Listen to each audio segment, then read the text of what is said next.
काशीदीप prime news में आपका स्वागत है। ताज़ा खबरों को देखने के लिए मनीष चौहान के साथ जुड़े रहे। वाराणसी दिनांक -26.11.2024 फर्जी ट्राई अधिकारी CBI अधिकारी बनकर डिजिटल हाउस अरेस्टिंग कर साइबर ठगी करने वाले अंतर्राष्ट्रीय चाइनीज गैंग का मास्टरमाइंड प्रॉक्सी गिरफ्तार, उनके कब्जे से मोबाइल व नकदी बरामद।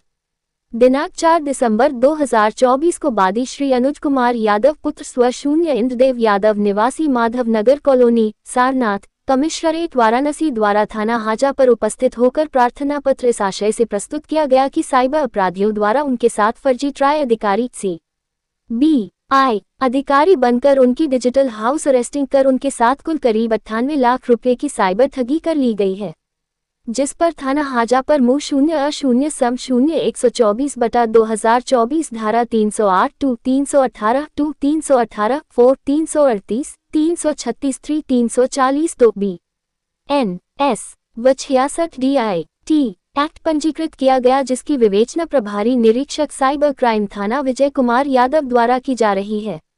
उक्त प्रकरण के दृष्टिगत श्री मोहित अग्रवाल पुलिस आयुक्त कमी-0 वाराणसी एवं श्री प्रमोद कुमार पुलिस उपायुक्त अपराध कमी-0 वाराणसी के निर्देशन में तथा सुश्री श्रुति श्रीवास्तव अपर पुलिस उपायुक्त कमी-0 वाराणसी व श्री गौरव कुमार सहायक पुलिस आयुक्त कमी-0 वाराणसी के नेतृत्व में एक टीम का गठन कर उक्त घटना के अनावरण हेतु निर्देशित किया गया। उक्त के क्रम में वाराणसी से पटना में सलिन डिजिटल हाउस अरेस्टिंग कर साइबर ठगी करने वाले अंतर्राष्ट्रीय चाइनीज गैंग का मास्टरमाइंड प्रॉक्सी को गिरफ्तार किया गया है, जिसके कब्जे से घटना में प्रयुक्त मोबाइल फोन व नकदी बरामद की गई है।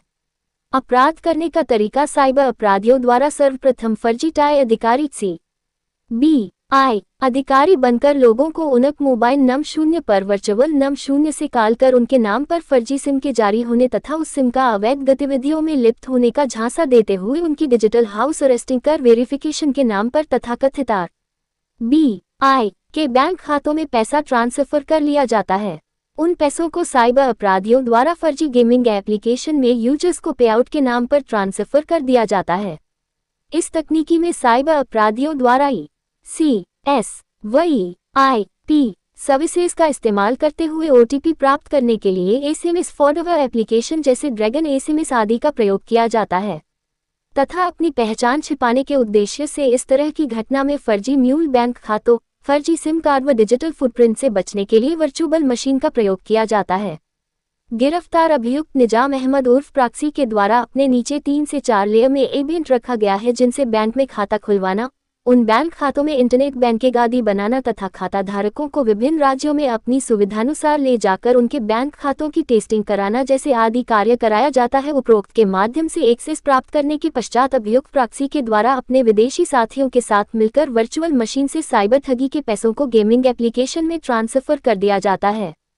पूर्व में गिरफ्तार अभियुक्त का विवरण: संदीप कुमार पुत्र एस करण लाल निवासी गौशाला पूर्वा, थाना रामकोटी, जनपद सीतापुर, U0-0।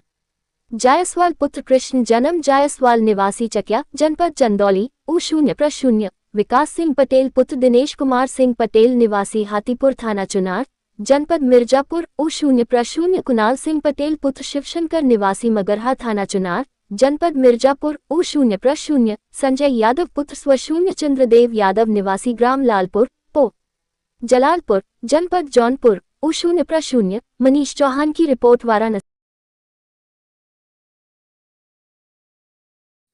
कहानी ये है कि जो इंडिया का ये ऑपरेटिव है, इसका ये निज़ाम जो अपना टेलीग्राम आईडी प्रॉक्सी के नाम से चलाता है, तो प्रॉक्सी का ये डायरेक्ट संपर्क है। ये कुछ संदिग्ध टेलीग्राम ग्रुप्स हैं, उसमें ये चाइनीज़ लोगों के साथ संपर्क करता है और बेसिकली ये करता क्या है कि बहुत सारे म्यूल अकाउंट्स खुलवाता है, उन अकाउंट्स में फ्रॉड का पैसा आता है, फ्रॉड का पैसा को रन करता है और वो पैसा चाइना जाता है और इसमें ये कमीशन कमाता है। यानी कि मनी ट्रांसफर का पूरा मामला है इसमें, इनलीगल तरीके से। नहीं, सिर्फ मनी ट्रांसफर का नहीं है, मतलब मनी ट्रांसफर तो है ही, बट उसमें ये एक और लेयर कॉम्प्लेक्सिटी आ जाती है कि इसमें अलग अलग प्रकार के फ्रॉड होते हैं। इसमें ये पैसा गेमिंग में भी जाता है, हवाला नेटवर्क का भी पार्ट बनता है, तो ये एक तरीके से अलग अलग नेटवर्क्स में ये पैसा जा रहा है और ये अल्टीमेटली ये है पूरा फ्रॉड का पैसा, जो जैसे कि इस केस में हमने देखा है कि डिजिटल अरेस्ट का मैटर था जिसमें एक रिटायर्ड नेवी पर्सनल थे। उनसे लगभग कितने की ठगी हुई थी? इसमें उनसे 98 लाख की ठगी हुई थी। किस तरह ठगी हुई थी, क्या प्रोसेस अपनाया था? प्रोसेस ये था कि इसमें वो बोले थे कि हम ट्राई से बोल रहे हैं, telecom regulatory authority of India से आपके पास एक सस्पिशियस पैकेज आ गया है। वो नेवी के पर्सनल थे, वो अखबार रेगुलरली पढ़ते नहीं थे, वो घबरा गए। तो इस चक्कर में उन्होंने अपना पैसा जिस खाते में उन्होंने बोला था कि आप इन खातों में पैसा ट्रांसफ़र कर दिया, उन्होंने ट्रांसफ़र कर दिया। अब जैसे ही ये पैसा ट्रांसफ़र हुआ उन खातों में, तो तुरंत उनका पैसों का वितरण होने लगा, छोटे छोटे अमाउंट्स में अलग अलग गेमिंग प्लेटफॉर्म पे होने लगा। बेसिक ये जो फ्रॉड है, फ्रॉड हो रहा है इंडिया के बाहर, बट ये जो इंडिया के जो ऑपरेटिव्स हैं, जैसे कि पिछली बार शक्ति पकड़ा गया था, आज प्रॉक्सी पकड़ा गया है, ये स्पेशली प्रॉक्सी ये अंतर्राष्ट्रीय फ्रॉडस्टर्स के साथ मतलब षड्यंत्र करके ये फ्रॉड का पैसा देश से लूट रहे हैं। अब तक कितने लोगों को आपने पकड़ा है और आगे कितने लोग इसमें शामिल हो सकते हैं?